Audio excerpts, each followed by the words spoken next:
So guys நம்ம bike எடுத்து என்னோட கரெக்டாக 10 மாதம் ஆகுது. அந்த 10 மாதத்தில் நம்ம பைக்கில் ஒரு சின்ன ஸ்டிக்கரிங் கூட ஒட்டாமல் இருந்தேன். ஸோ அதனால் நம்ம சேனலோட ஐடியா வந்து அங்கே ஒட்டலாம்ன்ற ஐடியாவில் தான் நான் கிளம்பியிருக்கேன் இன்றைக்கி. ஸோ அதுக்கு முன்னாடி நம்ம லாஸ்ட் ரைடு வந்து ஊட்டி போயிருப்போம். ஸோ அங்கே ஃபுல்லாக ரைனுங்க, மலையில் போயிட்டு வந்ததுனால ஃபுல்லாக சேரு டஸ்ட்டுன்னு அவ்வளோ இருந்துச்சு வண்டியில்.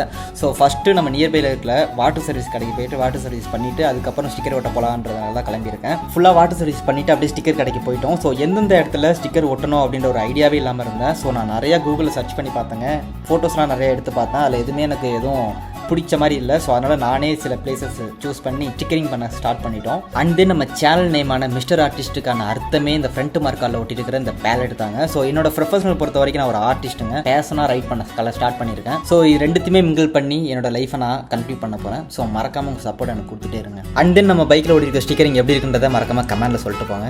அதில் ஃபஸ்ட்டு ஓட்டினது இங்கே, அதெல்லாம் நேற்று ஈவினிங் வந்து நான் உங்களுக்கு சரியாக வீடியோ எண்ட் பண்ணாமல் விட்டுட்டேன். ஸோ அதனால தான் இப்போ எடுக்கிறேன். இங்கே ஓட்டணும், தென் அதுக்கப்புறம் இங்கே, அப்புறம் இந்த இடத்துல. ஏன்னா நம்ம ப்ரொஃபஷனல் ஒரு ஆர்டிஸ்ட். ஸோ அதனால் நான் என்னோடய பழைய ஹிமாலயனுமே ஓட்டியிருப்பேன் இதே மாதிரி. ஸோ இங்கேயும் ஓட்டிட்டேன். அடுத்து இங்கே